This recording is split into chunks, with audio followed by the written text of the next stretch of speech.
Hi there, welcome back for another art lesson today.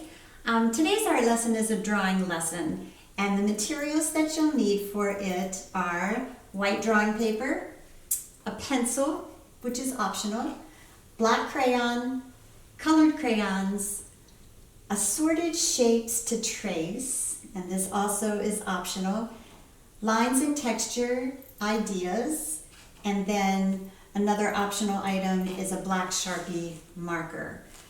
I have two versions of this lesson to share today. One version is specifically for those children that might be preschool age, maybe 3 to 5, and then the other is more designed for those children in maybe K through 3. And both of those lessons, though, both of the versions begin with a wonderful story.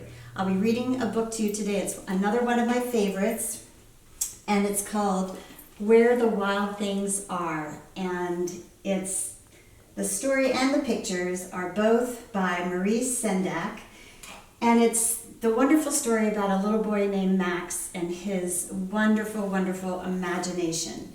So this is the springboard for our lesson today, no matter what age you are. And let's get started reading together. Where the Wild Things Are. Story and Pictures by Maurice Sendak.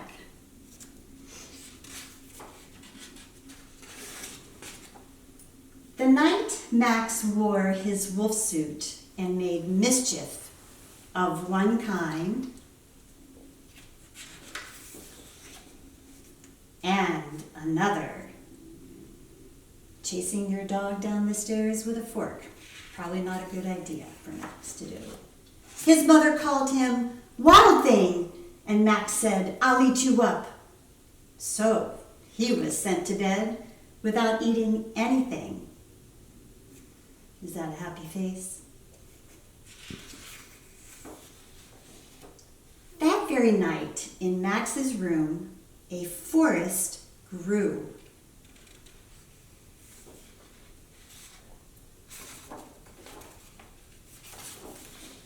And grew.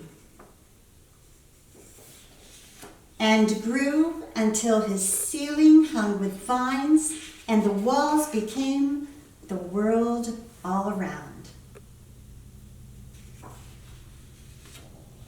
And an ocean tumbled by with a private boat for Max, and he sailed off through night and day.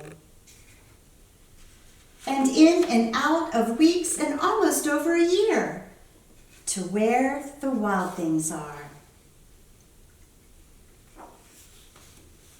And when he came to the place where the wild things are, they roared their terrible roars and gnashed their terrible teeth, and rolled their terrible eyes and showed their terrible claws.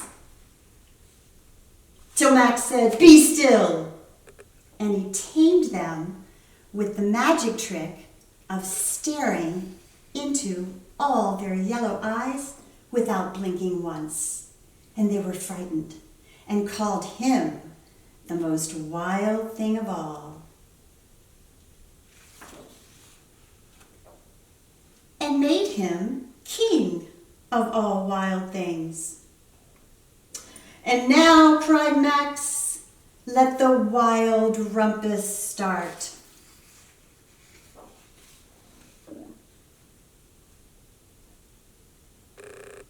Check out all the wonderful horns and claws and teeth these wild things have. They're having so much fun rumpusing, swinging on branches. They love their new king, and he's having quite a good time.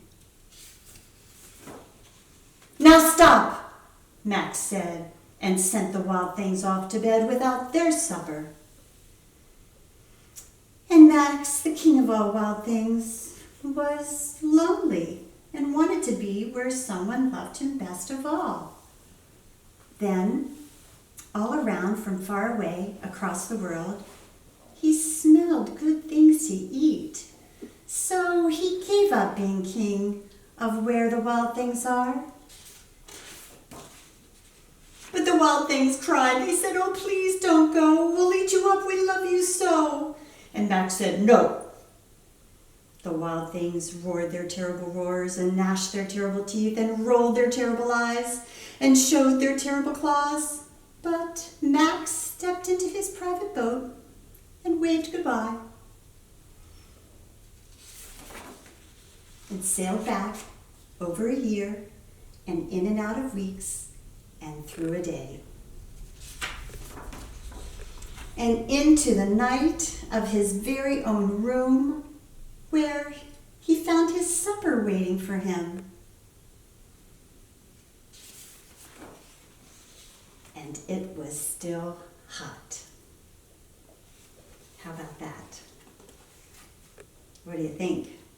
Do you think he really sailed for all those days? It's thought that he probably went upstairs during this little time out and possibly fell asleep on his bed. And his wonderful imagination took him to this place where the wild things are. And I want to take you back just to show you all of his wild creatures that he invented. Remember the rumpusing? Check out these faces. As I pointed out, there are nice lines and textures, crazy teeth, horns, toenails, tails, wonderful things. And that is the springboard for our drawing today. I want to challenge you to create a drawing of a wild thing. And the first way I'm going to show you this is designed more for the 3 to 5-year-old age group. And I mentioned that one of the items that you can have are assorted shapes to trace.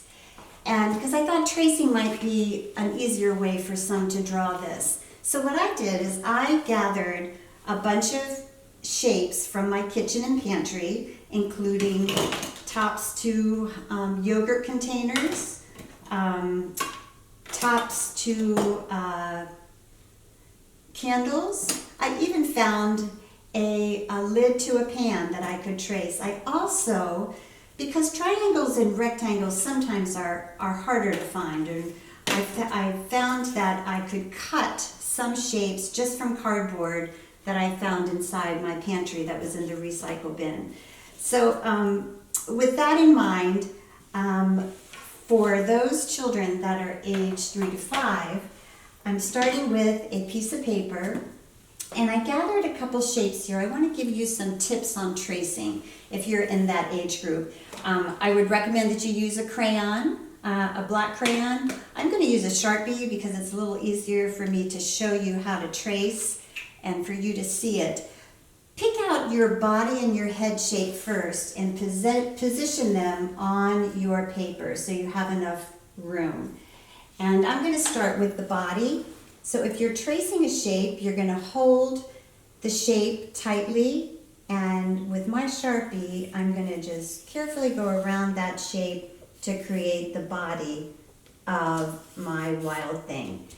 And after I create the body, it's very easy for me to put a head on top and trace around. And from there, friends, you can use any other shapes that you have found to go on to create your wild thing.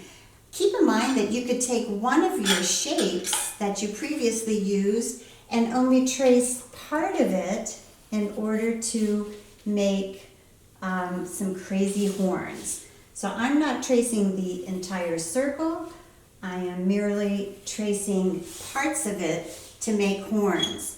I have other smaller shapes that I can trace for